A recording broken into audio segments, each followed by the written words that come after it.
Moi, d'avoir commencé par la Mongolie, tu vois, c'est vraiment.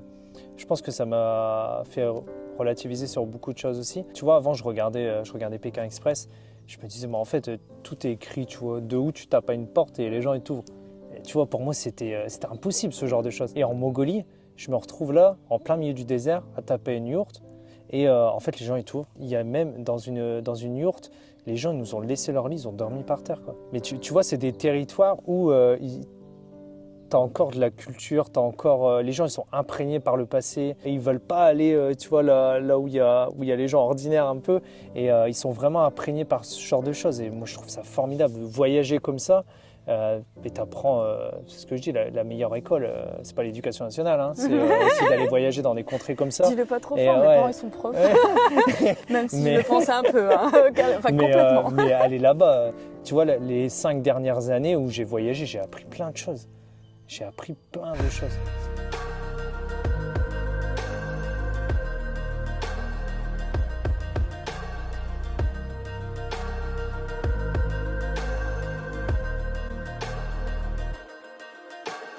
Merci Andy d'avoir accepté cette petite interview sur ma vie positive.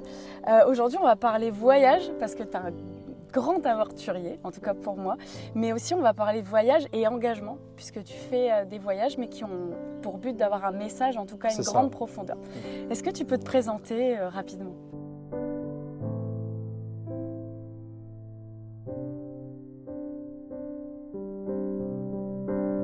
Et ben, comme tu l'as dit, moi c'est Andy, du coup je suis originaire de Valenciennes. J'ai grandi dans le Valenciennois, dans une petite ville qui s'appelle Saint-Saulve. Je suis issu d'une famille d'ouvriers, un frère, une sœur, deux parents qui ont toujours beaucoup compté pour moi et qui ont fait beaucoup de choses pour nous malgré le fait que ce ne soient pas les parents les plus riches qu'on peut avoir, mais voilà, ils se sont cassés en deux un peu pour qu'on puisse avoir une belle vie et grandir dans de bonnes conditions. Et aujourd'hui, je continue mon bout de chemin. J'ai une petite famille avec 2 enfants, un garçon et une fille. Voilà. Comment tu as commencé cette idée un peu de ces voyages avec pour but d'avoir un message, d'avoir une transmission derrière en fait? Ça a été quoi le démarrage en fait, l'origine de tout ça? Des fois, on se demande un petit peu pourquoi on est né. Il y a beaucoup de gens qui se demandent pourquoi. Moi, je pense que je suis né pour transmettre des choses. Alors ça fait peut-être très waouh, ça pète un peu, mais je pense que je suis vraiment né pour transmettre des choses et transmettre des émotions, transmettre des messages. Et j'y arrive beaucoup. Et la nature, ça a toujours été un domaine pour moi dans lequel je me suis toujours senti bien. Quand j'étais petit, on m'appelait le gamin des bois. J'étais toujours dehors, toujours en train de grimper aux arbres, toujours. Ce que je dis, je fais partie de cette génération où mon père il sifflait pour qu'on rentre à la maison. Aujourd'hui, les parents sifflent pour que les gosses sortent. Mais moi, c'était complètement l'inverse. Et en fait, la nature, donc j'ai commencé vraiment à aimer la nature et à aimer transmettre ce que je connaissais aussi dans la nature. À peu près à mes 20 ans, j'ai commencé à faire des stages en nature pour les enfants, pour les adultes, etc. Et puis obligatoirement, plus je connaissais de choses, plus j'avais envie de voir plus loin. Plus j'avais envie de transmettre des choses et je me suis rendu compte aussi qu'à travers les aventures, les gens, ça fait rêver en fait. La nature fait rêver beaucoup de personnes, les terrains hostiles aussi. Et je me suis dit, tiens, en fait, il y a une carte à jouer, il faut que j'arrive à faire passer des messages à travers mes aventures sur des problématiques que les gens peuvent rencontrer dans la vie de tous les jours. Donc, que ce soit des problèmes dus au climat, des problèmes un petit peu plus humains avec le monde un petit peu des personnes qui ont des déficiences intellectuelles, physiques, etc. Et en fait, je continue d'essayer de faire passer des messages à travers mes aventures. Alors ça a été quoi la première aventure ou en tout cas premier voyage avec le premier message que tu as lancé? Partir à l'aventure, je voulais pas partir J'ai toujours vu les choses en grand. Et en fait, tu te rends compte que ce monde-là, entre guillemets, des aventuriers, il y en a quelques-uns qui le font, mais de façon un petit peu inconsciente. C'est qu'en fait, d'abord, il faut apprendre à connaître pas mal de choses parce que tu pars pas dans des déserts, tu pars pas dans des conditions extrêmes comme ça sur un coup de tête. Et du coup, il a fallu vraiment une préparation en amont. Et moi, j'ai commencé en 2019 en traversant la Mongolie. Alors sur un coup de tête, pas vraiment, parce que j'étais pas tout seul. En fait, j'ai participé à un concours où en fait il y avait un mec qui s'appelait Noël Vanier qui cherchait des aventuriers pour faire un raid en Mongolie en autonomie totale. Et en fait, j'ai postulé comme ça sur un coup de tête pour le coup, parce que c'était encadré et que je savais que s'il se passait quoi que ce soit, j'avais la possibilité d'avoir quelqu'un qui s'occupe de moi. Et en fait, j'ai été sélectionné. Et de là, en fait, Noël, maintenant, c'est un très bon ami à moi. Et il m'avait clairement dit tu verras quand on commence ce genre de choses. Et dit en fait, on n'arrive plus à s'arrêter. Parce qu'on a toujours envie d'aller plus loin, plus haut, voir plus grand, voir plus de gens qui sont très très loin, qui sont dans des contrées un petit peu reculées, etc. Et effectivement, c'est ce qui s'est passé, quoi. Le, donc, tu as fait la Mongolie. Derrière, tu as enchaîné avec d'autres voyages? Ouais, alors la Mongolie, c'est le seul voyage où je suis parti sans cause.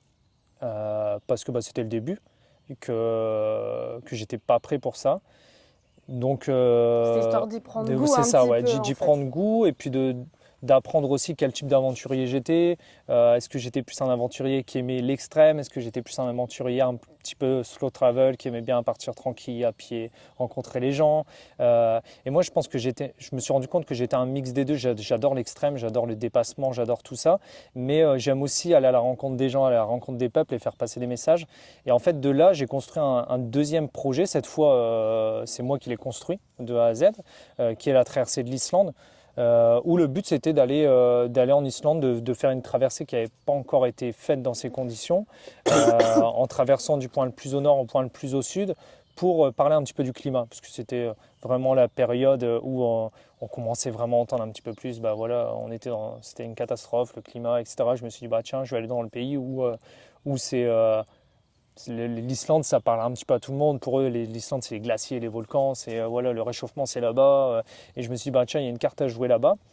Et de là, en fait, j'ai construit ça et je me suis dit, ouais, mais un territoire comme ça, tu pars pas tout seul. Il faut t'entourer. Et du coup, je suis parti avec Thierry Danzin, qui a fait 27 ans dans les forces spéciales parachutistes, un mec calé de ouf. Et en fait, on a construit un projet encore plus grand et lui est venu greffer en fait une cause qui le tenait à cœur, qui était l'association Vaincre la mucoviscidose. Et en fait, on a appelé, du coup, on a fait un petit film documentaire et on a appelé ce film du souffle pour la vie, parce que le but c'était de marcher pour ceux en fait qui manquaient de souffle et notamment les enfants. C'est un documentaire qu'on peut retrouver Ouais, il est en accès libre sur YouTube, le documentaire. Il le restera. C'est un documentaire qui dure une trentaine de minutes, qui a été fait, pour le coup, c'est de la production amateur. C'est nous qui avons tout filmé dedans, donc ce qui permet d'avoir un côté très humain du docu. Mais aussi des moments où moi, j'aurais bien voulu qu'il y ait des images, mais forcément, quand tu es dans le dur, tu penses pas forcément à sortir ta caméra, tu n'as qu'une envie, c'est que ça se termine.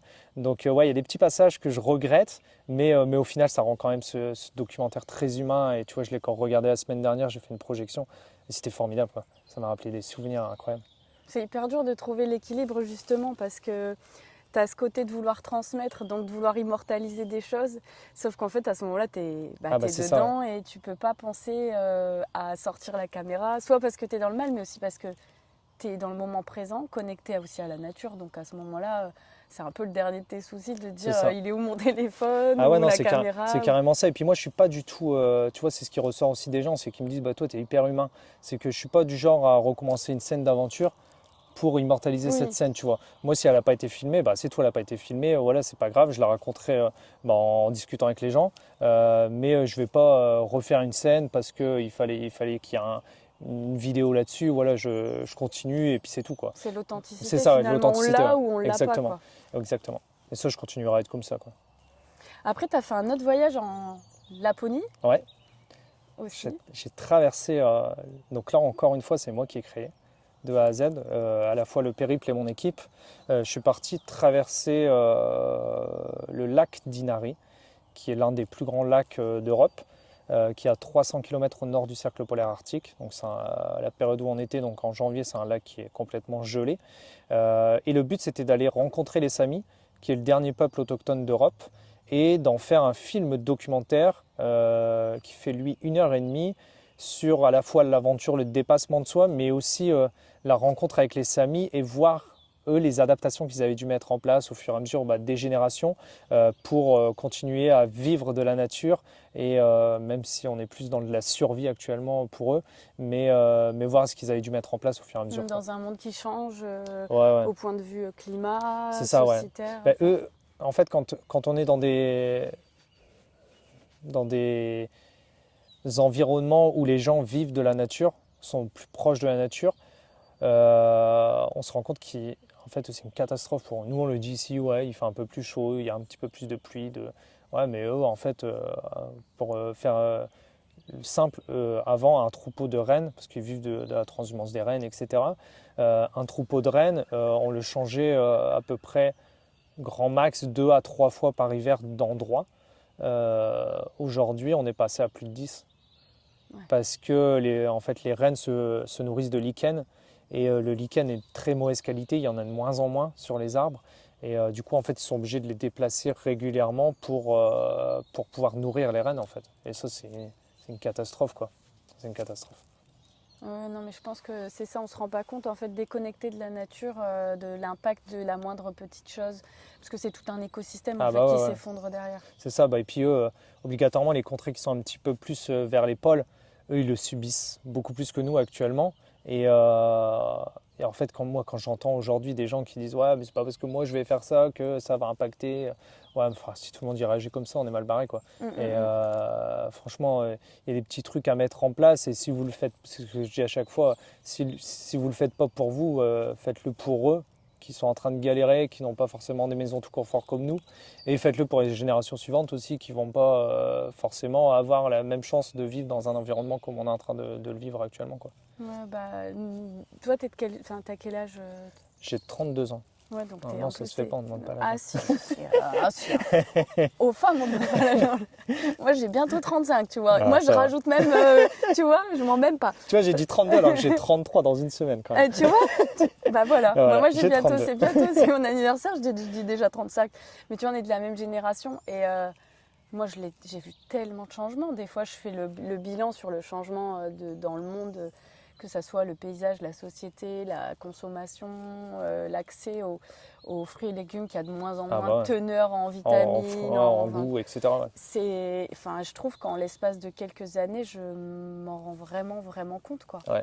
Ah ouais, non, ça devient problématique, même si encore, tu vois, c'est le but aussi de mes aventures, c'est que je ne suis pas non plus alarmant, tu vois. Il y a trop de gens, en fait, qui font des documentaires et qui font peur, tu vois. Moi, le but, c'est pas de faire peur aux gens, c'est justement de montrer, Yann Arthus Bertrand le fait très bien d'ailleurs, c'est que en fait, il montre des belles images pour dire, tiens, tu vois ça, en fait, si tu fais entre guillemets de la merde, ça, en fait, tu l'auras plus.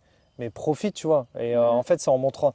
Je pense pas que c'est en étant alarmant, en montrant que des catastrophes, etc., que les gens ils vont se dire ouais, non, me montre des belles choses. En fait, le côté positif, je pense qu'il va attirer beaucoup plus que le côté négatif. Le côté négatif, il fait parler, mais il fait pas agir. Positif, ça fait. D'inspirer plutôt finalement. Ouais, c'est ça. Parce que même quelqu'un qui adore le voyage peut se dire demain, tiens, peut-être que quelques voyages dans l'année, je peux être dans une autre démarche. Voyager différemment. Ouais. Il y a beaucoup d'endroits qui cherchent, que ça soit pour aider à protéger les animaux, apprendre à cultiver. Ils cherchent des gens et des fois tu te dis, c'est vrai que tiens, finalement, c'est de se dire, je pourrais avoir ces belles images, je pourrais vivre ces choses hyper fortes intérieurement en changeant des fois quelques petites choses ou en rajoutant des semaines de bénévolat sur un gros voyage et en fait... Et puis ça te permet d'apprendre, c'est ce que je dis à chaque fois, les gens les touristes, tu vois, j'ai quand eu le tour, je suis parti en famille là, à Rovaniemi, au village du Père Noël, il y a quelques semaines, et en fait il y en a plein qui partent à Rovaniemi, en Laponie, et ils vont au village du Père Noël, et ils sont en hôtel en centre-ville, et en fait je leur dis, vous n'avez rien découvert. Pour faire ça, vous allez dans un hôtel à côté de chez vous, vous prenez un all-in, vous allez au restaurant, vous allez voir le Père Noël du centre commercial, Et je dis, vous n'avez pas découvert la Laponie. La Laponie, c'est la nature, c'est le contact avec les gens, c'est le contact avec les animaux. Aujourd'hui, je suis tout doucement, en fait, beaucoup à travers, on en parlera juste après, mais beaucoup grâce à mon dernier voyage, en fait, les gens ils se sont rendus compte des décors qu'il y avait. Et en fait, les gens, maintenant, quand ils veulent aller en Laponie, ils me disent Andy, tu peux nous dire où aller, tu peux nous dire quoi faire, tu peux nous dire. Et en fait, je sens que les gens, vraiment d'un point de vue tourisme, je ne sais pas si on est dans un virage, mais je pense que les gens sont quand même en train de changer. Peut-être pas la totalité, mais moi, dans mon entourage de ceux qui me suivent, j'ai vraiment l'impression qu'il y a un changement là actuellement. Les gens sont plus dans une prise de conscience et ils agissent là. Ouais, il y a ce qu'on pourrait aussi appeler, pas toujours humanitaire, mais les voyages solidaires. Ouais. Où en fait on va consommer, on évite d'aller dans le restaurant touristique. C'est ça. On va essayer de consommer local, on va essayer d'aller chez les producteurs, on va essayer de... Ouais, non, c'est... Puis de toute façon, c'est comme ça qu'on découvre. Hein. On ne découvre pas un pays en faisant le tourisme. Hein. On découvre un pays en ayant des trucs un peu locaux, un peu tout ça. Mais sinon, c'est pas comme ça qu'on découvre un pays, quoi. En marchant aussi pendant des heures, je dis souvent d'être en bonne santé parce que franchement, le nombre de choses qu'on découvre en marchant, en s'autorisant des heures et des heures. Parce qu'en voiture, quand on passe, tu vois pas tout, hein. Il y a ce petit boui-boui caché où tu vas rentrer ce jour-là parce que tu es un peu curieux et tu vas avoir une discussion avec quelqu'un à l'intérieur. Tu vas t'en rappeler toute ta vie. Mais en fait, c'est ça. C'est aussi se balader, d'accepter de ne pas tout faire, d'être emmené forcément d'un point A à un point B, mais de prendre le temps de faire les choses. Parce qu'on voit trop de fois, enfin on l'a vu, c'est vrai que je pense que ça se perd quand même, mais tu sais, on te fait tous les super endroits. Et puis tu fais ta photo, là où il faut la faire, et puis tu repars et tu t'es imprégné de rien, ni de l'énergie, ni des gens qui y vivent. Et tu vois, ça me fait penser quand je suis allée au Pérou. Alors, je ne peux pas dire que j'ai pas aimé le Machu Picchu. Ouais. C'est spectaculaire, mais au prix où ça coûte de le faire, je trouve que les photos sont belles aussi sur Internet, quoi. C'est devenu tellement un business. Il n'y a plus de bonnes ondes, quoi. Que tu n'as plus cette connexion vraiment. Ouais, tu es poussé. En plus, maintenant, il y a plein de choses mises en place. Donc, tu es poussé vers la fin. Tu ne peux pas repartir en arrière. Tu ne te balades pas comme tu veux. Ouais. Et puis, à cet endroit-là, c'est un peu dénaturé complètement. Donc, c'est magnifique quand même. Enfin, voilà, tu vois, en plus, j'ai eu ce truc tu sais, la montagne qui est prise dans les nuages. Et tu te dis, je ne la verrai pas, je ne verrai rien. Et d'un seul coup, tout s'ouvre. Et tu as vraiment l'impression que tu sais... Dieu arrive, tu vois, je te dis, il est là. Mais en fait, c'est ça. Et en fait, mais j'ai été déçue parce que je me suis dit, mince, j'ai vécu des choses ailleurs extraordinaires, dans des villes beaucoup moins touristiques, qui sont un peu avant, comme Ollantaytambo, tout ça, avec des discussions, avec des gens qui sont contents de travailler, contents de t'offrir une entrée en plus, un petit dessert.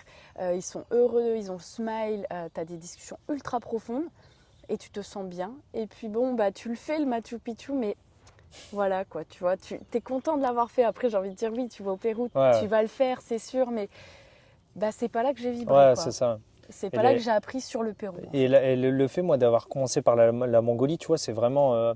je pense que ça m'a fait relativiser sur beaucoup de choses aussi. Et tu vois, avant, je regardais Pékin Express. Je me disais, en fait, tout est écrit, tu vois. De où tu tapes à une porte et les gens, ils t'ouvrent. Et tu vois, pour moi, c'était impossible, ce genre de choses. Et en Mongolie, je me retrouve là, en plein milieu du désert, à taper à une yourte. Et en fait, les gens, ils t'ouvrent. Il y a même dans une yourte, les gens nous ont laissé leur lit, ils ont dormi par terre, quoi. Et mais tu vois, c'est des territoires où tu as encore de la culture, les gens ils sont imprégnés par le passé et ils veulent pas aller tu vois, là où il y a les gens ordinaires un peu et ils sont vraiment imprégnés par ce genre de choses. Et moi je trouve ça formidable de voyager comme ça.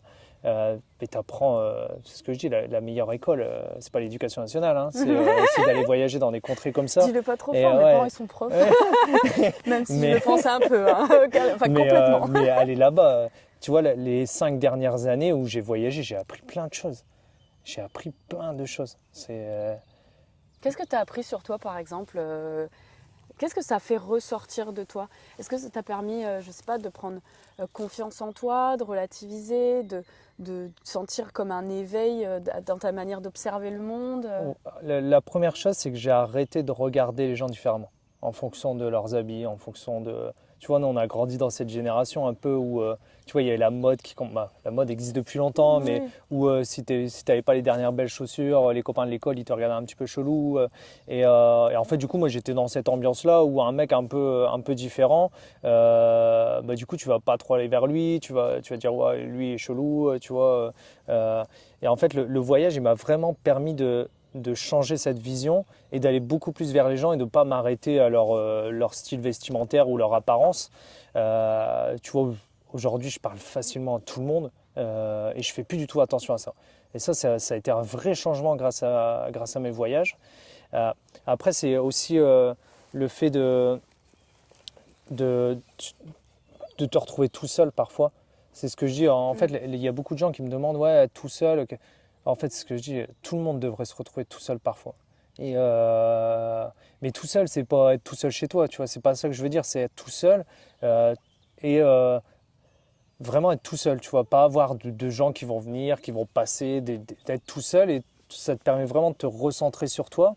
Et tu vois, moi, j'ai perdu mon père j'avais 19 ans. Il est décédé d'un cancer généralisé, mon père.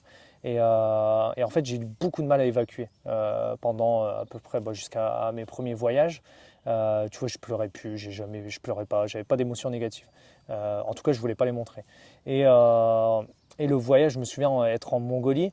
Et c'est la première fois, parce que j'étais tout seul aussi, parce qu'il n'y avait personne autour, j'ai réussi à exprimer à haute voix ce que je ressentais. Donc je parlais, je regardais le ciel et puis je parlais tout ce que j'avais à dire sur ce que j'avais, tu vois, gardé en moi. En fait, j'ai tout relâché. Et je me dis qu'en fait, tu vois, se retrouver seul en nature, ça éviterait à certaines personnes d'être en dépression, ça éviterait à certaines personnes Péter un d'en aller plomb. même jusqu'à se suicider, d'aller vers des choses comme ça. Et je pense qu'il y a alors, il n'y a pas des solutions à tout, mais le fait de se retrouver tout seul, parfois ça peut vraiment être bénéfique quoi, pour te recentrer sur toi-même et pas écouter ce que les gens disent sur toi, etc. quoi. Seul et je pense que d'autant plus au contact de la nature, parce Ouais. que la nature c'est calme, Ah c'est bah, lent et on le sait. Enfin, je veux puis ça dire, transmet on des le dit. choses, la nature, ça transmet que des ondes positives. Mais beaucoup de nos C'est... fonctionnements sont inspirés de la nature. Ah Je bah veux ouais, dire, on est il y des a- animaux à la base. Hein. C'est ça, puis même C'est... le fonctionnement de plein de choses. Je veux dire, il y a un livre sur les fourmis, il y a un livre. Enfin, en fait, on a utilisé Waze, on Ouais. s'est inspiré du fonctionnement des fourmis, en fait, leur manière Ah, la de fourmi. prévenir. Le monde de la fourmi, c'est un monde... Et donc, tu vois, Ouais. c'est très connecté, en fait, Ah. les champignons, les micro-organismes. Enfin, et je pense que, ouais, après, tu as raison, la solitude, alors, elle fait peur, elle est dure. C'est dur de se retrouver face à Ouais. ces questionnements. C'est dur, à un moment donné, d'être au calme complet, de sentir ce corps qui est agité, qui a jamais pris l'habitude d'être assis comme ça pendant 1 heure, Ouais. juste à attendre, ou avec un livre, ou même, tu vois. Et en fait, on a la bougeotte, on est sans arrêt, panneaux publicitaires, pubs, machin. Il y a la radio C'est là, ça. il y a machin. La Il y a télé, toujours il y a- un truc. Et on a peur de ce moment calme. Alors, il peut être inconfortable temporairement. C'est comme tu dis, regarde, tu vois, c'est là que tout remonte. Ouais. Alors, il y a un moment un peu où les émotions viennent, les questions peuvent arriver, mais derrière, en fait, on lâche, on dépose derrière nous et ça peut enfin sortir. Ah bah ouais, c'est ça. C'est ça. Ah, c'est exactement ça. Qu'est-ce que tu as aussi au niveau des expériences que tu as fait au niveau de tes voyages est-ce que tu as des anecdotes sur les gens que tu as rencontrés? Alors tu me disais tout à l'heure, tu tapes à la porte, ils ouvrent. Ouais, Mais est-ce que tu as d'autres la anecdotes? Mongolie, après l'Islande, c'était super marrant parce que en fait, l'Islande, pour les gens qui connaissent pas, en fait, l'Islande, il y a une route qui fait la périphérie et au milieu, tu n'as rien. Ça veut dire que la seule solution pour aller au milieu, c'est soit d'avoir des grosses voitures, donc tu vois les voitures des Rangers, etc., ou de faire comme on a fait, de le faire en marchant. Ce qui fait qu'en fait, il y a des territoires en Islande où en fait, tu croises personne. Pendant 300 km, tu n'as personne. C'est vraiment, tu es tout seul. Et là, en fait, ça faisait plusieurs jours qu'on était tout seul. Franchement, on n'en pouvait plus. Avec Thierry, en plus, on était beaucoup sous la pluie, etc. Et là, en fait, on voit un 4x4 qui arrive à côté de nous. C'était des rangers en fait qui étaient là, ils étaient là parce qu'il y a beaucoup de pôles scientifiques en Islande et ils étaient là pour des études et en fait ils nous demandent un peu ce qu'on fait donc Thierry parle beaucoup mieux anglais que moi parce que moi c'est une cata donc il explique un petit peu et en fait ils nous ont offert une bière. Et c'était trop marrant parce qu'il était 7 heures au matin, on avait installé la bâche, parce qu'il pleuvait, on avait installé la bâche et on était là avec notre bière, quoi, en mode, on avait une bière pour deux, tu vois, c'était génial. Ça, c'est un moment, tu vois, j'ai le sourire parce que je me souviens quand ils nous ont offert la bière, on s'est dit, putain mec, on est mort, on va se boire une bière comme ça en plein milieu de l'Islande, on ne l'imaginait jamais, tu vois. Après, il y a la Laponie, le lac d'Inari, il y a ce moment aussi où on a vu beaucoup de rennes parce que c'est un territoire où il y a énormément de rennes. Et en fait, où des fois, les rennes se mettent devant toi, mais quand je suis devant toi, ils sont à 10 mètres devant toi. Et en fait, toute la journée, tu vas marcher derrière eux. Ils vont te suivre. Et bah, toi, tu vas les suivre. Comme si en fait, ils voulaient te montrer le chemin pour arriver à l'autre bout. Et puis toi, tu vas planter ta tente, et puis le lendemain, tu les revois plus, tu vois. Mais des fois, tu passes une journée avec le même renne. Et c'est des moments. C'est incroyable. Après, il y a l'avantage de la marche pour eux, c'est que tu vas pas trop vite et que tu vois, au maximum, tu fais 30 sous la neige, tu fais 35 km grand max, donc eux, ils sont jamais très très loin en fait. Mais ouais, il y a des moments comme ça. La Laponie, je dirais plus que c'est le contact avec la nature, avec les animaux. L'Islande, il y a eu le côté humain et nature. Tu vois, on a vu le volcan aussi. C'était le moment où le grand volcan était en éruption. C'était magnifique. Et la Mongolie, pour le coup, moi, la Mongolie, pour l'instant, ça reste mon plus beau voyage d'un point de vue rencontre humaine. C'est formidable. Ça te met une grosse claque parce que, tu vois, la première fois que je suis rentré dans une yourte, je rentre dans la yourte, je me dis, waouh, la viande, elle pend. Ça, tu vois. Et le soir, tu t'assieds, puis tu manges la viande qui pend. Tu te dis, demain, je vais être malade, tu vois. L'hygiène, hyper importante pour nous, les Européens, etc. Ouais. Et puis en fait, tu te rends compte à quel point eux, c'est beaucoup plus sain. Parce qu'en fait, la viande qui pend, ouais, mais en fait, c'est le bétail qui est là, qu'ils ont. Le bétail, il est à eux. Donc, ils savent très bien où le bétail est allé. Il n'y a pas mangé n'importe quoi. Ils l'ont tué avec un respect incroyable. Et en fait, ouais, la viande, elle pend, mais en fait, ils vont tout manger sur l'animal. Mhm. Tu vois, ce qui fait que, en fait, pareil, moi avant, tu vois, dans mes assiettes, je laissais quand même quelques trucs, tu vois. Les Mongols, j'en parlais avec une amie qui est diététicienne, mais les Mongols, ils vont jusqu'au bout des trucs qui tuent. Donc ça veut dire que les os, je me suis cassé un morceau dedans, parce qu'il faut aller racler l'os, tu vois. Et par respect pour l'animal. Oui, Et tu l'as pas tué pour. c'est ça, ouais, c'est ça. Et en fait, tu prends conscience que parce que la première fois que je suis rentré dans une urne, je me suis dit, bah en fait, ils ont rien. T'as l'impression un peu que c'est je vais pas dire des SDF, mais tu vois, ils ont vraiment pas grand-chose. Et en fait, tu te rends compte qu'ils ont peut-être pas grand-chose, mais en fait, ils ont suffisamment pour être heureux parce que bah, ils ont la nourriture comme ils veulent. Ils ont la famille à proximité. Donc, ils n'ont pas besoin de s'appeler à 17h parce qu'ils sortent du boulot et qu'ils vont seulement se voir à 20h et à 21h, ils vont aller se coucher. Non, en fait, ils sont ensemble tout le temps et cette connexion avec la vie de famille, elle est hyper importante pour eux. Et ouais, la Mongolie, c'était formidable. Franchement, c'était incroyable. Ouais, tout est. Tu vois, dans une yourte, il y a une bonne énergie. C'est vraiment. Tu te sens chez toi, en fait. Alors que c'est complètement l'opposé de ton mode de vie, quoi. C'est vraiment. Mais tu te sens chez toi, tu te sens bien. Ouais. Ouais, je suis pas étonnée. J'avais lu un livre justement sur aussi pas mal tout ce qui est énergétique, rituel.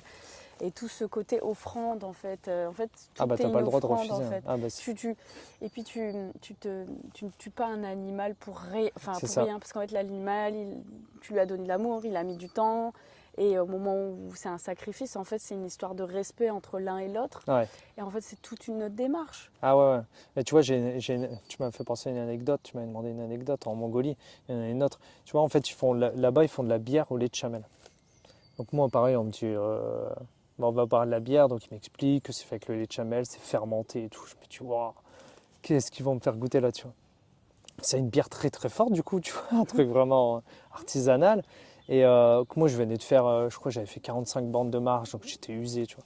Et en fait, il y a une règle, c'est qu'en fait, ils font passer dans un bol, donc tu as un grand bol, et tout le monde boit dedans et tu le fais passer. Et tant que le chef de la yaourt, donc souvent c'est le plus âgé, n'a pas décidé d'arrêter, en fait le bol il tourne. Donc, au début, moi je me fais avoir, tu vois, je bois des gorgées classiques, parce que je savais pas. Et je vois que le bol il continue à tourner. Puis des moments, je fais ce tu vois, je fais passer, puis je me regarde comme ça, et du coup je dois le refaire. Et en fait, je me retrouve à être un peu pompette, tu vois. Et en fait, là-bas, tu vois, nous en France, quand on est pompette, tu vois, on fait ça, on a tendance à faire, ouais, il y a alcoolisé, il y a bien bu. Et en Mongolie, ils font ça, tu vois, ils tapent sur la gorge. Et en fait, ils me regardaient tous, ils se foutaient de moi parce qu'ils faisaient tout ça, parce que j'avais les yeux, mais j'étais un peu défoncé, quoi, tu vois, j'étais usé, j'avais bu, et puis j'ai pas l'habitude de boire, donc dès que on me fait boire quelque chose, tu vois, au bout d'un ou deux verres, je suis un peu à la ramasse. Et en fait, ils se foutaient de moi, et puis cette soirée-là a été formidable, parce que, tu vois, moi j'ai chanté la Marseillaise, eux ils ont été chercher les accordéons, les guitares, ils ont chanté l'hymne mongol, c'était un truc magnifique. Ça reste l'une, et j'en parle, je crois, dans le petit film que j'ai fait sur la Mongolie. Je crois que ça reste l'une des plus belles soirées de toute ma vie, tu vois, cette soirée. C'était incroyable, incroyable. Ouais, mais c'est unique en fait. C'est ça. Puis il se passe Ouais, quelque c'est ça. chose en fait. Tout est On peut pas réuni, tu vois. Et l'expliquer. tu mélanges les énergies. Il y a un mélange Puis il y a un respect d'émotions. pour C'est ce ça, que ouais. chacun C'est est, ça. chaque T'apportes tradition. quelque chose à eux, eux ils t'apportent de la chose. Et il n'y a pas de barrière, tu vois. Ils vont pas porter de jugement sur ce que toi tu vas dire.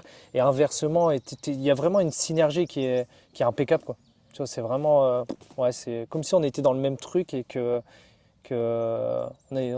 on était tous pareils en fait. Bon, au final, on est tous pareils, mais là, ouais, là, ça se sentait vraiment bien, quoi. Ouais, ouais, Ouais, faut lui en prendre conscience. c'est ça. Ils sont un peu moins aussi individualistes, donc forcément il y a une histoire de partage et de tolérance et de respect que nous, c'est vrai, on a quand même tendance en Occident à oublier, Ah, quoi. ouais. Ouais. Heureusement, tu vois, tu as des gens qui s'ouvrent à certaines choses et du coup on recrée du contact et Ouais. on change des choses dans notre vie, mais sinon on a vite fait de trouver quelqu'un qui est en automatique et Ah ouais, qui non, est c'est complètement clair. centré sur lui, qui oublie tout ça. C'est ça. Parce que c'est beau de faire des voyages, mais pour avoir découvert depuis, je dirais, allez, 5 ans, une autre façon de voyager également, Ouais. bah, j'arrive plus à revenir en arrière en fait. Ah bah t'as du mal, hein. Ouais. Et Tu pourtant, vois. je suis loin du Ouais, truc de mais après survie et tout. c'est ce qu'on se disait tout à l'heure, tu vois, c'est que Là, vu le nombre de moustiques, je te préviens, je dors pas ici, quoi. bah après, il n'y a pas de Ah musique oui, non, là-dedans, mais tu là, me faut parles, mais il fermer. n'y a pas de musique. Mais tu vois, l'aventure, on peut la vivre différemment, tu vois, c'est ce que je dis quand je fais les conférences, etc., ou que je partage mon film. Les gens, ils me disent souvent, ouais, mais toi c'est de l'extrême, moi, je pourrais jamais faire ça. Je leur dis, ben, en fait, ouais, moi, c'est de l'extrême, mais toi, l'aventure, tu vois, la vision de l'aventure, on en parlait tout à l'heure, c'est hyper compliqué parce qu'en fait, l'aventure, pour certaines personnes, ça va juste être changer de boulot, tu vois. Bien sûr. Ouais, c'est une aventure, je change de boulot, je change de femme, tu vois. Il y en a certains, ils restent avec la même personne toute leur vie alors qu'ils sont pas heureux. Tu vois, je leur dis, bah en fait, partez, vous avez qu'une vie. Alors oui, ça va être une aventure, mais vous allez galérer un petit peu, comme moi je peux galérer dans mes aventures, mais faites-le. Et en fait, l'aventure, c'est vraiment en fait, tu peux tout mettre dedans. Oui, En oui. fonction des personnes, ça change. Tu vois. Moi, l'aventure, ouais, c'est partir dans des expéditions lointaines, un petit peu extrêmes, etc. Mais en fait, il y a une autre partie de l'aventure, hein. Il y en a certains, venir là où on est, ça va être l'aventure, tu vois. Juste se poser 10 minutes et regarder le coucher de soleil, ça va être une aventure. Parce qu'ils n'ont jamais fait ça. Et ouais, il y a une définition de l'aventure qui est vraiment propre à chacun, quoi. Ouais, c'est de démarrer. En fait, l'idée, c'est aussi, toi, de transmettre aux gens que ça peut commencer par des petites choses. En voyage entre deux restaurants, ben, on va prendre le restaurant local. C'est ça. Puis on va faire vivre les gens qui sont de là-bas plutôt que la grosse chaîne C'est ça. qui est peut-être attachée à un hôtel où on nous dit que tout est sûr, tout est machin, mais Tout est pensé pour être optimisé et faire croire que c'est pas ça, tu vois. Moi aujourd'hui, tu, tu vois, ce que je dis aux gens, c'est mais déjà, tu vois, d'un point de vue plus, moi, ma propre vie, c'est de profiter. Tu vois, les gens ils me disent, ouais, mais euh, toi, tu as le temps, toi, tu fais ci, toi, tu fais ça. Tu vois, les gens un petit peu qui sont jaloux, tu vois, il y en a toujours. Et je leur dis, en fait, moi, j'ai juste envie de vivre la vie que j'ai envie de vivre, tu vois. Et je me donne les moyens de... Je me donne les moyens de le faire. Alors les gens, bien sûr, ils ne savent pas tout ce qu'il y a derrière, tout le boulot monstre qu'il y a derrière tout ça. Mais en fait, moi, je fais les choses avec passion. Et tu vois, ma vie, elle va peut-être durer 40 ans, 50 ans, 60 ans, 70 ans. Je ne sais pas, tu vois, le plus loin possible. Mais en fait, j'ai vraiment envie de vivre pleinement, tu vois, et de ne rien regretter, quoi. Et aujourd'hui, tu vois, si... ce que je dis parfois, c'est que moi, demain, si je viendrais à partir, tu vois, je ne le souhaite pas, hein, loin de là, mais tu vois, je pense que j'aurais eu une belle vie. T'es content Alors, elle aurait été trop courte, oui, mais j'aurais pas de regrets sur ce que j'ai fait sur ce que tu as ou pu ce que j'ai pas accomplir, fait, tu vois. Tout ce que j'ai eu envie de le faire, je le fais. Tu l'as mis en place. C'est ça, quoi. je l'ai mis en place. Et en fait, il y a beaucoup de gens qui se mettent des barrières dans la vie parce qu'ils ont peur du regard des autres, parce qu'ils ont peur de ça, ils ont peur. Mais en fait, la peur, ça veut juste vous mettre des barrières et faire que vous allez être moins heureux, quoi. Et justement, je trouve que le voyage vient changer les gens. Ah bah oui, oui, oui. En commençant par des petites choses, en allant plus au contact de l'humain, en faisant des choix un tout petit peu différents, le voyage, ça change, ça se transforme. Ouais. Franchement, moi, je trouve que il n'y a pas un voyage où je suis rentrée, en tout cas ces 5 dernières années, où je ne me suis pas sentie transformée. Quelque chose avait émergé en moi, grandi, poussé, des parties de moi s'étaient affirmées, des peurs avaient disparu. Parce qu'en fait, tu te prouves des choses, tu vis des choses, tu entends tellement de conseils. Des fois, tu te dis, mais c'est pas possible, la probabilité pour qu'on me donne ce conseil, j'avais besoin de ça en fait. Et ça te change. Et tu sens bien que le soir, tu vas te coucher, tu dis, je me réveillerai, je serai plus pareil déjà. Ah ouais, non, ça c'est sûr. Et en plus, dans le voyage, tu dois accepter que tu trouves des choses pas là où tu t'y attends. Ouais. C'est toujours là où tu t'y attends le moins. L'imprévu, c'est formidable. Dans des voyages comme ça, c'est les plus belles choses t'arrivent parfois grâce à l'imprévu, quoi, aux choses que tu t'y attendais pas. Et il y a un gars qui arrive là à ce moment-là et qui va te dire tiens, viens là-bas, et puis tu vas vivre une soirée de ouf, quoi. Et l'imprévu, c'est formidable. Et l'imprévu, il n'y a pas besoin de partir parce qu'on me dit souvent, ah mais Chloé, toi tu pars des fois, c'est vrai que j'essaye de partir un mois, Ouais. voilà, 3 semaines minimum, un mois. Je sais que tout le monde ne peut pas le faire, mais je dis toujours, mais même 5 jours, ça peut être imprévu.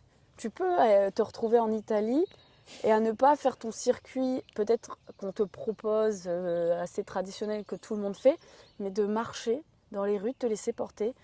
Et un soir, tu vas t'asseoir au resto, et ce jour-là, il y a un mec qui va arriver, qui va commencer à faire de la musique, et ça va rester gravé parce que tu vas vivre un moment incroyable. En fait, il n'y a pas besoin, comme tu dis, d'extrême ou de voyage très long ou forcément à l'autre bout du monde pour vivre d'imprévus. En fait, c'est de se laisser aussi porter, à pas toujours reproduire les mêmes choses et à suivre peut-être des fois moins la masse, de tenter des choses sur le chemin. Et... Pas prendre le même chemin que tout le monde, en fait. C'est quoi tes prochains projets du coup, parce qu'il y en a un gros là en route. Ouais. Alors, en fait, quand j'ai terminé la grosse, parce que ma dernière traversée, j'ai fait Valenciennes jusqu'à Rovaniemi en vélo, j'ai pris goût au vélo. Et là, le message a été fort parce que le but, c'était d'amener les lettres au Père Noël, des enfants qui ont un début de vie compliqué, cancer pédiatrique, etc. On a fait un film documentaire qui est magnifique. Et en fait, je me suis dit, ouais, j'ai encore quelque chose à écrire avec le vélo. J'ai encore des histoires à raconter, tout en continuant avec pas cette thématique, mais pratiquement Cet angle de se dire en fait, ouais, il peut nous arriver des choses dans la vie, mais en fait, on est capable de s'en remettre et de faire des grandes choses. Et je me suis dit, en fait, je vais partir en vélo et je vais faire une traversée. Donc à la base, ça devait être la route 66 que je devais faire en vélo, sauf qu'aujourd'hui, avec les conflits américains, etc., je me dis, est-ce que c'est la bonne idée? Non, clairement pas. Et je me suis dit, en fait, tu vois, je vais partir en France. Parce qu'en fait, les gens s'imaginent toujours que l'aventure extrême, c'est toujours dans les pays de ouf. Et en fait, je vais leur montrer qu'en France, on peut partir à l'aventure aussi. Et en fait, je vais faire une traversée de la France en suivant les côtes. Donc vraiment, je vais faire un dessin, je vais dessiner la France en suivant les côtes et les frontières.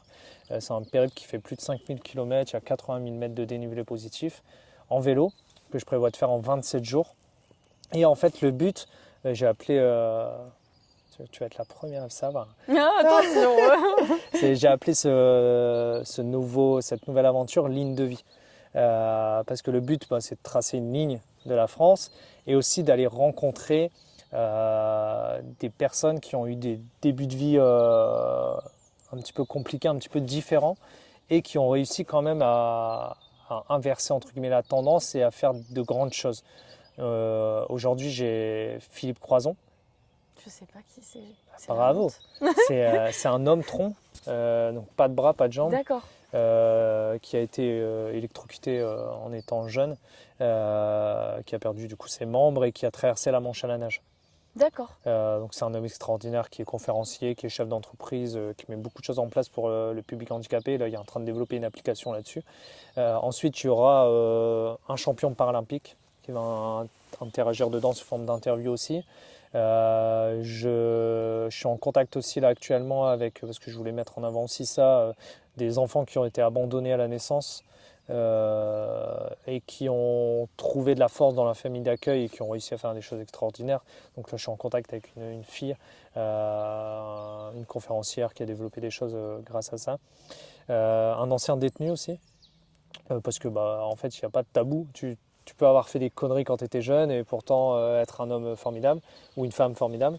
Et la dernière partie, c'est les gens qui... je suis en contact avec une femme là, qui a été addicte à la drogue et qui a su remonter la pente et arrêter tout ça et redevenir, entre guillemets, une femme ordinaire. Donc voilà, le but, c'est vraiment de raconter des histoires à travers mon aventure. Ouais. Génial. Et Ouais. tu me disais, c'est ce projet-là où tu me parlais que tu voulais être suivi de nouveau avec une équipe. Ouais, Encore je vais être suivi par une équipe de prod parce que en fait là je veux vraiment un format comme la dernière aventure, un format cinéma, un format qui puisse être diffusé partout parce que en fait le but de mes aventures c'est d'inspirer les gens et aujourd'hui même si en amateur tu pourrais quand tu as envie de voir grand, tu es obligé de t'entourer de personnes qui sont compétentes dans leur domaine. Et du coup, je pars avec une équipe de prod. C'est pour ça que j'ai une grosse équipe là derrière. Ah, tu remplaces le boulot des autres. Hein. Et j'ai commandé les moustiques déjà. Et toi, j'avais pas le budget pour on a tout. le décor, Hein. tout, franchement. Et ouais, je pars avec une équipe de prod du coup pour faire ce documentaire qui va être, je l'espère, mais j'en doute pas, qui va être hyper inspirant et hyper enrichissant pour moi et aussi pour les gens qui vont le regarder. Quoi. Bah, tu vois, quand j'entends cette histoire, je comprends d'autant plus pourquoi on m'a mis en contact avec toi. Parce que tu vois, finalement, c'est un peu la même idée, c'est de transmettre des histoires pour inspirer, pour aider les gens à ouvrir leur cœur, à voir autre chose, à croire en eux, à croire en leurs rêves. Et d'ailleurs, en parlant de ça, et encore dans le même parallèle, d'aventure, c'est que tu m'as dit, la première chose que je t'ai dit au téléphone, c'est « Waouh !» truc de dingue, tu vas avoir une équipe, c'est mon rêve, mais bon, j'attends de gagner au loto. Et je me vois te dire ça, et tu sais que ça m'a marqué. Hein. Je t'ai répondu et quoi? Tu m'as répondu. Je sais ce que je t'ai répondu. Tu m'as répondu, alors je sais plus exactement la formulation, mais tu m'as répondu, mais attends, si tu veux le faire, en fait, tu le fais, c'est juste, ça se programme. Oui, tu vas pas te réveiller demain et partir dans un mois, mais en fait, le budget, si tu le veux, tu le trouveras. Ouais. Et en gros, la vie, elle te l'apporte, quoi. En fait, c'est à toi de... C'est juste ça prend du temps parce que Mais tu m'as dit, mais en fait, non, tu vas pas gagner au loto. Enfin, tu vas pas attendre de gagner au loto. T'as moins de chances de gagner au loto que de faire ton projet. Voilà, donc tu m'as dit, non, en fait, voilà, moi j'ai pris le temps de le construire. Et en fait, tu sais que ça m'a marqué parce que je vois l'ambiance de la maison au moment où tu me le dis et je me dis...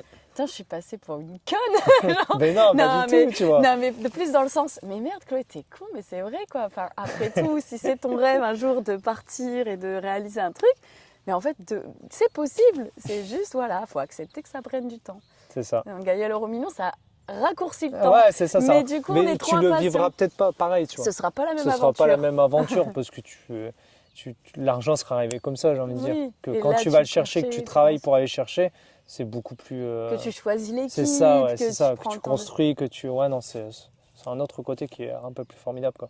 Ouais. Donc ça, c'était pour la petite anecdote, le petit... Mais ouais, je me souviens ce que tu m'avais dit, je me souviens ça m'a travaillé. Ça m'a travaillé. C'est pour ça qu'aujourd'hui, j'ai pris budget décor.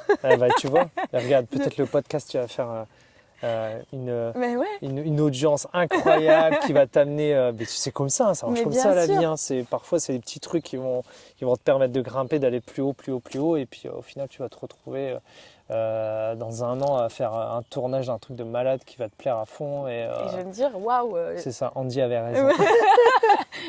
Et tout a démarré de la tente. Mais non, parce que tu as démarré avant moi. Ouais, T'as ouais. démarré avant moi. Il ne faut pas retenir ça, il faut retenir de où tu viens. Ouais, non, Et, c'est vrai que c'est un long chemin. C'est ça, c'est ça. Même Il y a ne des serait-ce gens que- importants sur le chemin, mais le plus important, c'est les fondations. C'est de ce que tu as réussi à construire au début. Et les fondations, c'est le plus important. Après, les murs, si la fondation elle est bonne, les murs, il reste juste à les montrer droit, mais dans l'idée, la fondation, c'est quand même le plus important. C'est Ouais, de ouais. t'écrouler, quoi. Non, mais bien sûr. Déjà, je pense que pour avoir des projets aussi comme ça, après tu me diras si je me trompe, je pense que de savoir qui on est, de commencer à le découvrir, ça met du sens aussi dans nos projets, ça donne plus d'impulsion. Parce que plein de fois, mes projets, ils ont stagné et en fait, je me suis rendu compte que quand les choses stagnent, c'est parce que je ne sais plus trop qui je suis et je ne sais plus du coup. Alors, on ne sait pas toujours où on va atterrir. Finalement, on avait un projet, enfin, on se dit je veux aller là, mais en fait, on ne sait pas comment on va y aller. Et puis des fois, en chemin, on va se dire ah bah non, finalement, c'est là-bas. C'est ok, mais de savoir un peu ce que j'aime faire, plus ou moins, qui je suis, ce que j'ai au fond de moi, qu'est-ce qui me fait vibrer, machin, de répondre un peu, même si c'est le travail de toute une vie, parce qu'on change, mais de répondre, je trouve, avec cette profondeur à qui on est. Je trouve que ça aide à donner l'impulsion dans les projets. Sinon, c'est un peu flou, non? J'ai une phrase, et alors ça passe ou ça casse. Il y a des gens, ils vont dire ouais, t'es égocentrique. En fait, j'ai une phrase, c'est moi qui l'ai inventée. Hein. C'est la vie est un jeu, J-E. En fait, les gens me disent bah, pourquoi tu dis ça? Ben, je dis en fait, ta vie, ça t'appartient à toi, tu vois. Et avant de. En fait, c'est toi le plus important, c'est qui tu es, où tu te sens bien. Tu vas pas faire des choses pour plaire aux gens, fais des choses pour te plaire à toi, tu vois. Et en fait, quand je dis ça, on me dit toujours ouais, c'est ton côté égocentrique, alors que je suis pas du tout égocentrique, tu vois. Mais je dis souvent la vie est un jeu. Je dis pour moi le plus important, bah, c'est moi, tu vois. Alors oui, bah, tu vois, au final, je partage beaucoup pour les autres, Oui, oui. mais parce que moi, ça me fait plaisir. Oui. Tu vois, si ça me ferait pas plaisir. Bah en fait, les gens De ils voyager, vivraient pas bah autant, les gens, je partagerais pas autant et je serais pas aussi impactant sur les gens. Toi, c'est exactement la même chose, tu vois. Si tu n'aimerais pas la personne que tu étais, tu ferais pas Ouais, aujourd'hui, tu partagerais pas des choses extraordinaires comme tu le fais. J'aurais pas, j'aurais pas envie Mais de c'est ça. partager, Et, j'aurais pas envie de. Et le jeu, il est hyper important. Et il y a beaucoup de gens en fait qui se posent beaucoup de questions, pas sur eux en fait, hein, sur le regard que les autres portent sur eux.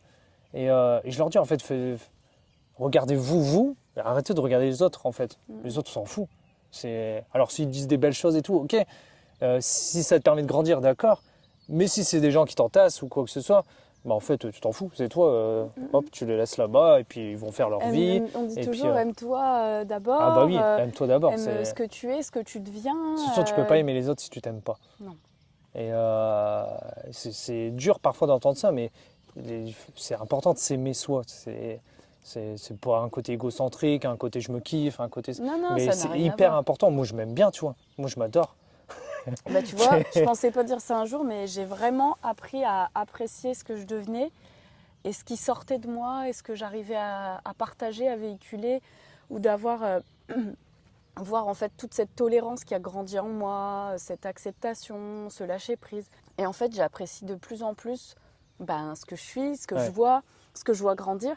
Et du coup, automatiquement, étrangement, je pense que ça a du sens, mais je suis moins dure avec moi aussi.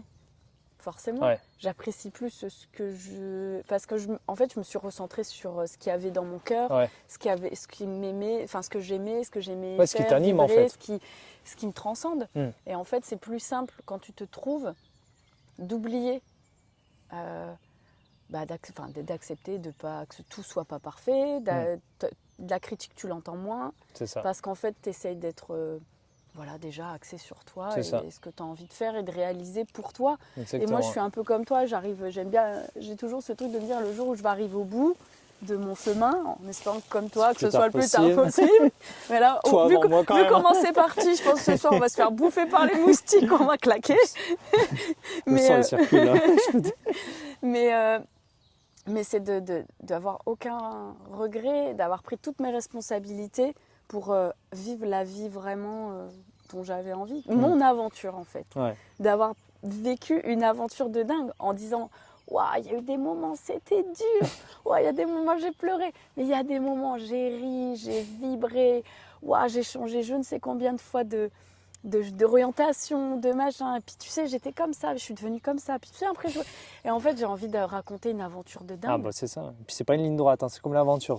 Tu zigzags, tu prends des chemins qui sont parfois pas les bons, tu fais marche arrière. Des fois tu montes un petit peu pour regarder ce qui se passe. Mais ouais, non, tu vois, moi c'est ce que je disais juste avant, j'ai perdu mon père. Mon père avait 48 ans. Tu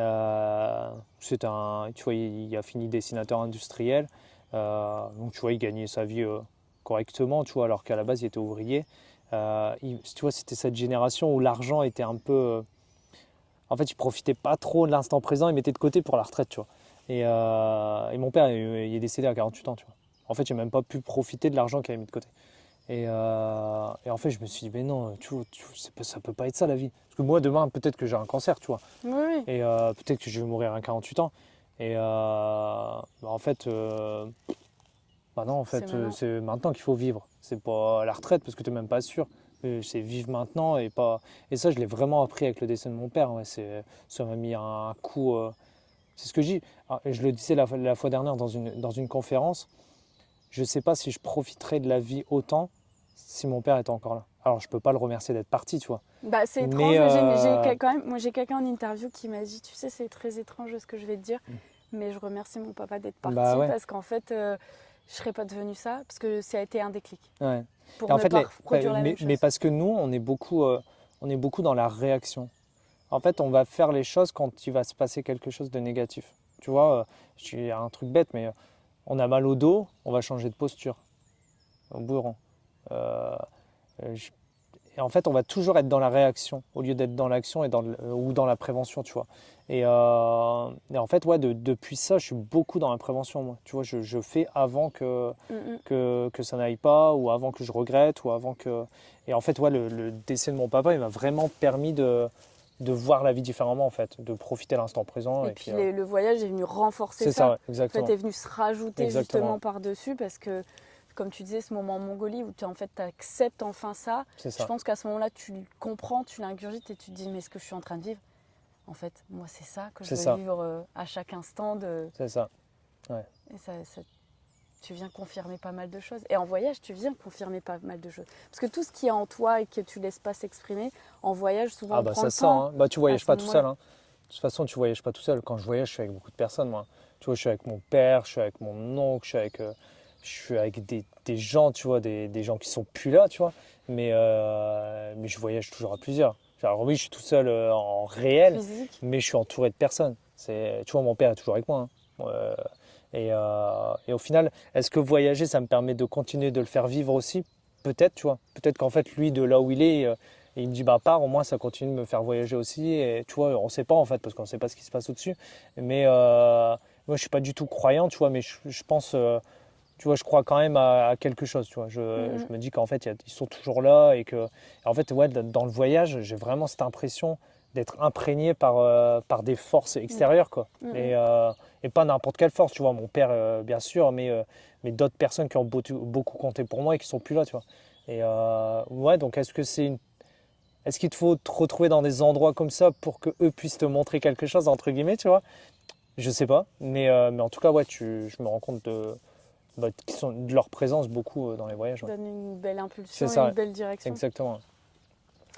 Pour terminer, si tu avais un conseil à donner à des gens qui souhaiteraient partir dans... Alors, peut-être, est-ce que c'est juste le voyage ou le voyage un peu plus engagé et tout, ça serait quoi un petit peu? Alors, il y a des conseils tout du long, hein, parce que finalement, on a lâché plein de petits trucs, mais ce serait quoi, toi? Oser. Je pense que c'est le mot que j'utilise le plus, tu vois. Oser. C'est en fait arrêter d'avoir peur. Parce que la peur, souvent, elle vient pas de vous, elle vient de ce que je disais tout à l'heure, elle vient souvent de la peur du regard des autres sur ce que vous allez faire. Osez, faites-le. Ça va peut-être pas plaire à tout le monde, c'est pas grave. Mais oser, ouais, oser parce qu'en fait, c'est maintenant, c'est pas demain. Il faut le faire tout de suite et partez à l'aventure. C'est ce que je disais, hein, partez à l'aventure, ça ne veut pas dire faire comme moi, hein, loin de là. Mais, Vivez votre aventure, mais quoi. vivez votre aventure à vous. Ouais. Ouais, n'ayez pas peur de ce qu'il y a derrière, quoi. Parce qu'il y a souvent de belles choses. Il y a plus de belles choses que de mauvaises choses, hein, quand on quitte, quand on part à l'aventure. Mm. Ouais. On voit souvent ce qu'on perd C'est ça. et rarement ce qu'on peut gagner. Ouais. Mais des fois, c'est plus important de perdre que de gagner, que de savoir ce qu'il y a derrière. Parce que quand on voit. En fait, ouais, la peur de perdre quelque chose, souvent les gens, ce qu'ils ont peur, c'est le confort, en fait. C'est de perdre leur petit cocon, leur petit, leur petite douche à 17h. Souvent, c'est la peur du salaire, la peur tu vois, de se retrouver un petit peu dans l'inconnu, d'être dans un truc qu'on n'a pas trop vécu. Et, mais en fait, le bonheur, il y a pas de valeur. Tu vois, on peut pas le budgétiser, un bonheur. Et, et en fait, le bonheur est toujours plus puissant que ce que tu vas perdre. De toute façon, c'est une certitude. Et puis, si tu t'es trompé, bah, en fait, c'est pas grave. Tu vas rebondir, tu vas repartir. C'est pas très important, j'ai envie de dire. C'est pas, il est trop tard, il y a plein d'autres Voilà, il y a directions. plein d'autres directions à prendre et c'est pas grave. Au contraire, c'est bien de se tromper. Ça te permet de grandir et de devenir une autre personne. Et par contre, il faut pas oublier, c'est de reconnaître aussi, tu vois, ces échecs. Parce que si tu les reconnais pas, tu grandis jamais. Mais ouais, non, oser, franchement, c'est vraiment le mot que je pourrais dire, c'est vraiment oser. Et, ouais, partez, et faites ce que vous avez envie de vivre, quoi. Ouais. Bah écoute, merci beaucoup. Mais avec grand C'était plaisir, c'était super génial. sympa.